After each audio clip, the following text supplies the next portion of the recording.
प्यारे बहनों और भाइयों, मेरा नमस्कार स्वीकारो। देखिए, आज हम आपके लिए बता रहे हैं कि छठ में, आठ में और 12वें भाव में कौन सा ग्रह होता है तब व्यवहार नहीं करना चाहिए। यानी षष्ठ, अष्टम और व्यय भाव का दोष देखना बहुत आवश्यक है। यानी जैसे मान के चलिए, यदि आप वैवाहिक लगन से छठे भाव में शुक्र बैठा हो, यानी जैसे आपकी जो लगन है, जैसे मान के चलिए कि भाई मेष लगन है, और यदि कन्या राशि छठे भाव में पड़ती है और वहाँ शुक्र बैठा हो, तो वह भृगु षष्ठाय दोष होता है। इस दोष होने पर यदि विवाह लगन को शुभ ग्रह देखते हों, यदि शुभ ग्रह बैठे हों, तो भी उसको त्याग देना चाहिए। यदि जैसे मान के चलो वैवाहिक लगन से छठवें भाव में यदि शुक्र बैठा हो, तो ये विशेष तौर से शुद्ध व्यवहार में देखा जाता है। अब दूसरा लेते हैं कि यदि विवाह लगन में आठवें भाव में मंगल बैठा हो, तो उस लगन को भी त्याग देना चाहिए। अब आती है साहब, यदि पूर्व तिथियों के अंत में एक घड़ी तथा नंदा तिथियों के आरंभ की एक घड़ी, यह तिथि गणांतक होता है, जो विवाह, यात्रा, यज्ञोपवीत आदि शुभ कृत्यों में मृत्युदायक होती है, अतः तिथि गणांतक भी त्यागना चाहिए। अब आप देख लीजिए, पहला यह शर्त है कि जन्म लगन से छठवें भाव में शुक्र नहीं होना चाहिए, चाहे आपकी लगन में गुरु चंद्रमा बैठे हों या शुभ ग्रह देखते हों। अगर छोटे भाव में शुक्र बैठा है तो उस लगन को त्याग देना चाहिए।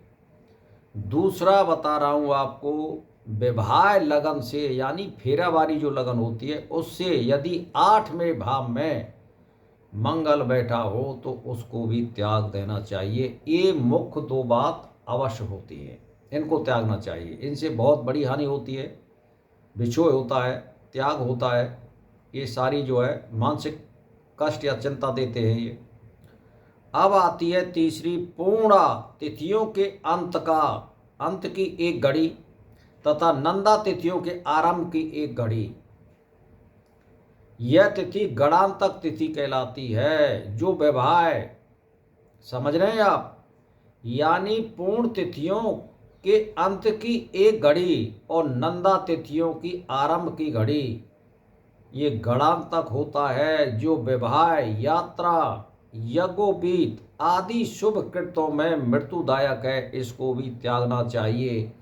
इसीलिए यदि किसी पर ब्याह बनाना है तो कम से कम घंटा 2 घंटा विवाह बनाने के लिए चाहिए। ये संकी संग और तुरंत और हड़बड़ी में नहीं बनाए जाते हैं, फुर्सत में बनाए जाते हैं। यदि किसी पे साया बनाना आता हो और कोई बनवाने वाला हो साया, तो ज्योतिषी को, पंडित को समय लेना चाहिए।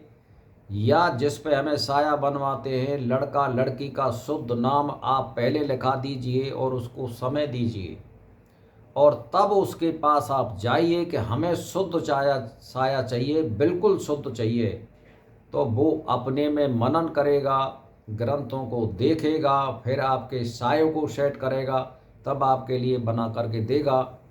तो ये नहीं है कि तुरंत गए और पत्रा में जो सेट दे रखा है उसको कर दिया, ऐसे नहीं। उसके फेरा लगन को कुंडली बना करके देखिए कि उसमें यदि शुभ ग्रह बैठे हों लगन में, या देखते हों कहीं शुक्र छठे भाव में तो नहीं बैठा है ज़्यादा, या जन्म फेरा लगन से अष्टम भाव में मंगल तो नहीं बैठा है,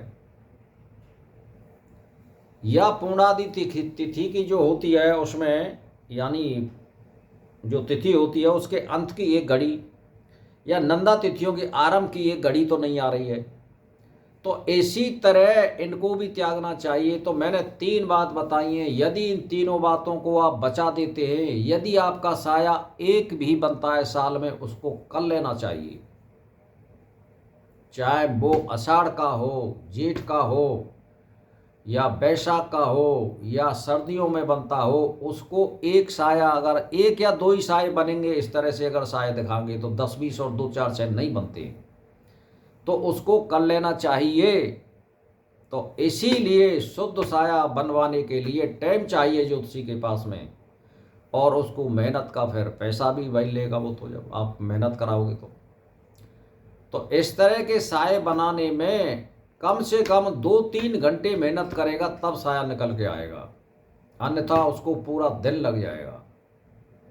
तो भाई और बहनों, इस जानकारी को या इस जानकारी से आप लाभ लीजिए और दूसरों को लाभ दीजिए। अपने जजमानों को, जिन पर आता है उनके लिए मेरी कोई शिक्षा नहीं है, जिन पर नहीं आया है वो उस शिक्षा को ले सकते हैं और देख सकते हैं, और ये प्रमाणित ग्रंथों में है, ऐसी नहीं है मैं कोई हवाई हवा बात कर रहा हूँ।